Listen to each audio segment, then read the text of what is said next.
తాకట్లో ఉన్న మీ బంగారాన్ని విడిపించి ఆ రోజు ఆన్లైన్ రేటుకి కొంటాం. Sharma gold company. నమస్కారం, వెల్కమ్ టు సుమన్ టీవీ. నేను గీతాంజలి. విశ్వావసునామ సంవత్సరంలో ద్వాదశ రాశుల వారి జాతక ఫలితాలు ఏ విధంగా ఉన్నాయో తెలుసుకుందాం. వివరించేందుకు ప్రస్తుతం మనతో పాటు ఉన్నారు శ్రీచక్రపీఠం వ్యవస్థాపకులు, ప్రముఖ జ్యోతిష్య పండితులు బ్రహ్మశ్రీ ప్రదీప్ జోషి గురువు గారు. వారితో మాట్లాడదాం. గురుగారు నమస్కారం అండి. శ్రీమాత్రే నమః. ఈ విశ్వావసునామ సంవత్సరంలో కర్కాటక రాశి వారి జాతక ఫలితాలు ఏ విధంగా ఉన్నాయో తెలియజేస్తారా?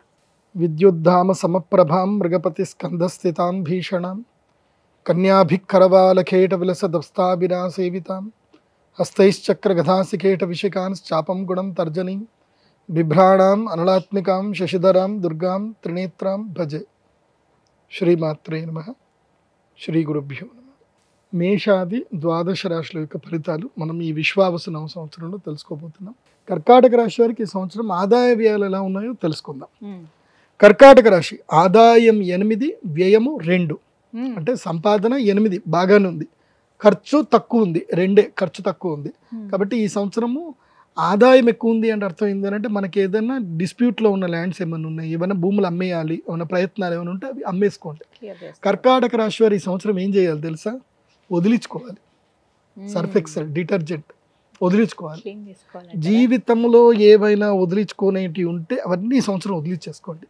అది రిలేషన్షిప్స్ కావచ్చు, కేసులు కావచ్చు, లేదంటే ఏవైనా డిస్ప్యూట్ ల్యాండ్స్ కావచ్చు, ఏదైనా వదిలించుకోవాలని కూడా వదిలించుకోండి. ఇప్పుడు కొంతమంది గృహిణులు కూడా ఇబ్బంది పడుతూ ఉంటారు. వాడు మొగుడు ₹1 ఇవ్వడు, రోజు తిండి పెట్టాలి, వంట చేయాలి, బట్టలు ఉతకాలి, అన్నీ చేయాలి. ఆమె చేతి కనీసం ఖర్చులకు కూడా డబ్బులు ఇవ్వడు. పిల్లల్ని చూసుకుంటుంది, అన్నీ చూసుకుంటుంది. వాడు మాత్రం ఆ పేరు మీద ఒక అసెట్ కొనడు, ₹1 ఇవ్వడు. అదొక వెట్టి చాకిరి. మళ్ళీ అక్కడి వరకు ఓకే, కానీ ఇంకా కొట్టడాలు కూడా ఉంటాయి, తాగొచ్చి కొట్టడాలు కూడా ఉంటాయి. సో ఇలాంటి జీవితం ఎందుకురా అని ఎవరైతే అనుకుంటారు, అంటే ఇదే కాదు ఇంకా ఎందుకురా ఇలాంటి జీవితం అని అనుకుంటారు కదా, వాళ్ళు ఒకవేళ ఆ జీవితం నుంచి బయటపడదాము అని అనుకుంటే కర్కాటక రాశి వారికి ఇది right time. Okay. So exit plan కూడా ఉండాలి. ఏ జీవితంలో ఎంట్రీ ఉంటుంది, ఎగ్జిట్ ఉంటుంది. ఎగ్జిట్ లేనిది ఉండదు.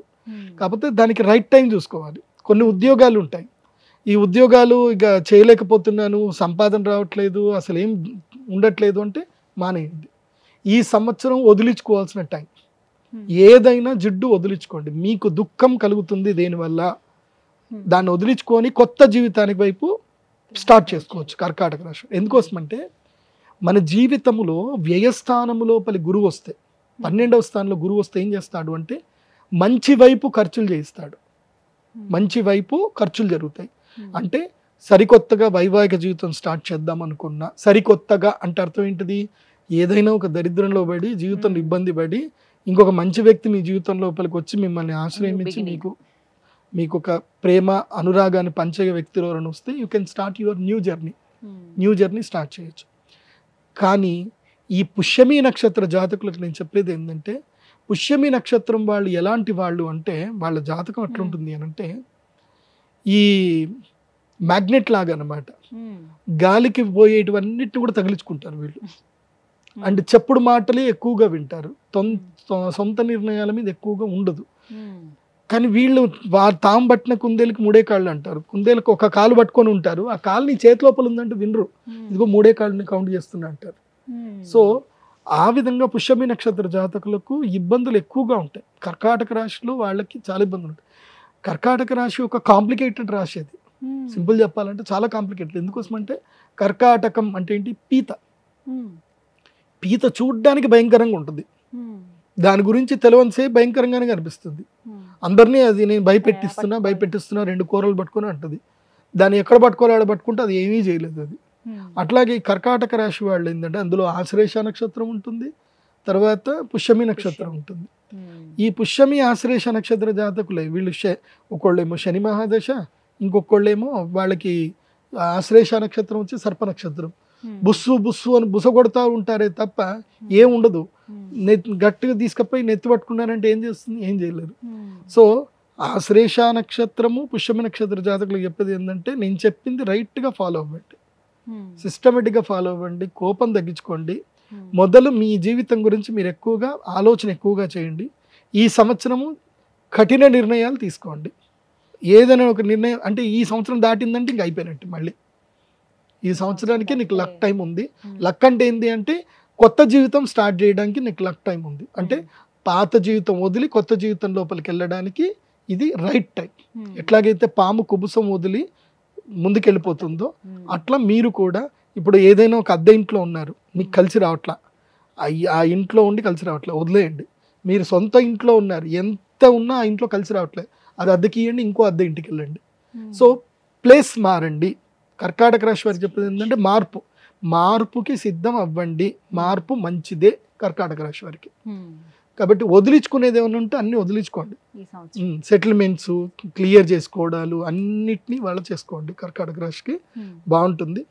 మీకు కలిసి వచ్చే సమయం ఎప్పుడు అంటే ఇంకా 2 సంవత్సరాల తర్వాత మీకు కలిసి వస్తుంది. 2 సంవత్సరాల వరకు మీకు లక్ లేదు.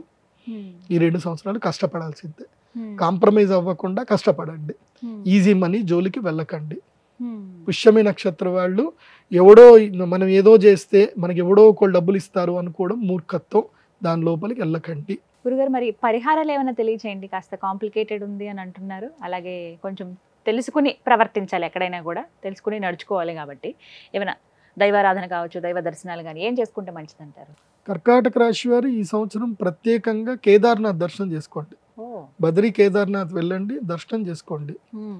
అట్లాగే ఒక నెల రోజులు, నెల అంటే నెల 40 రోజుల పాటు కాశీలో దీక్ష చేయండి. కాశీకి వెళ్ళండి.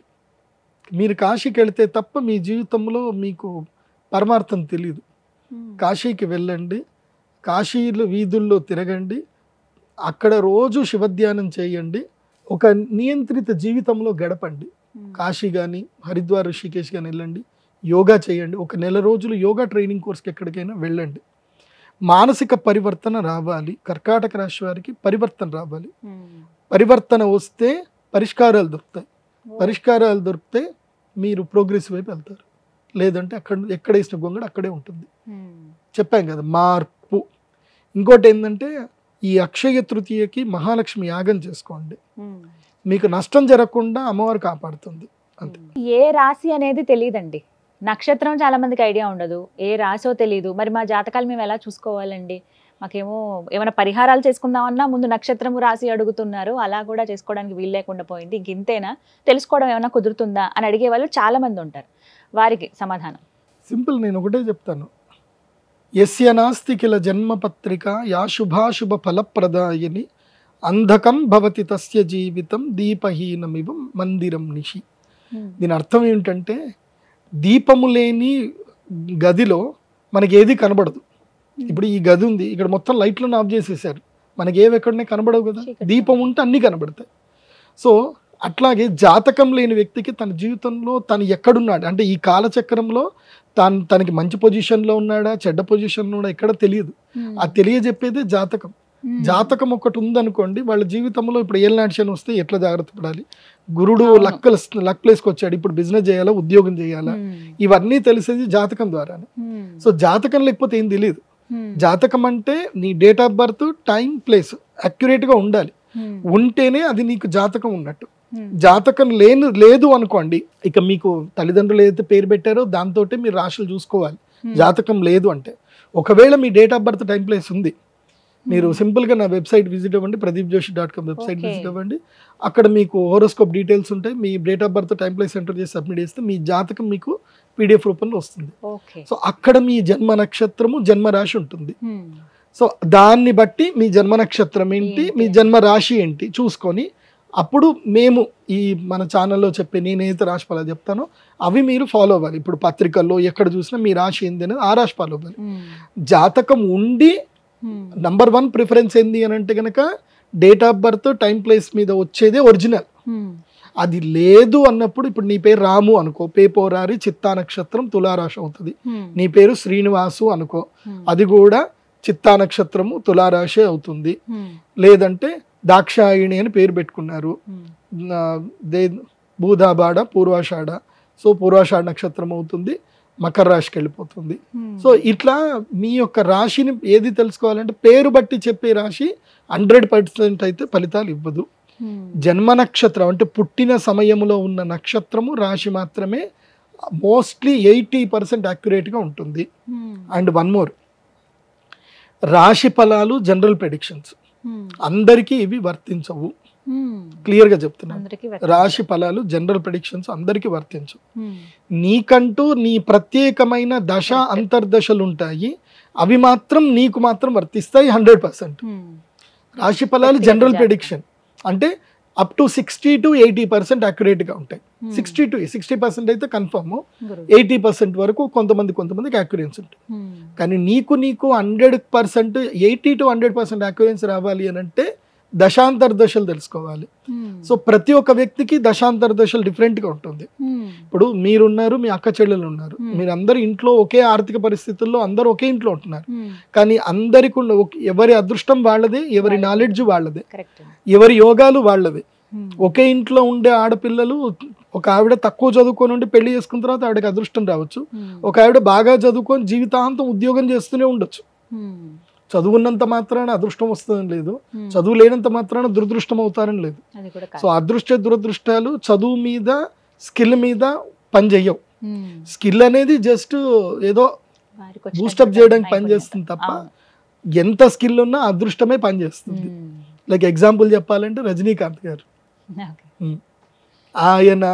ఆయన్ని నార్మల్ వ్యక్తి చూస్తే ఆయన స్వయంగా చెప్పారు, నేను ఒక గుళ్ళో కూర్చున్నప్పుడు నన్ను బిచ్చగాడు అనుకొని ఒక ఆవిడ డబ్బులు వేసి వెళ్ళింది, అప్పుడు నేను నవ్వుకున్నాను.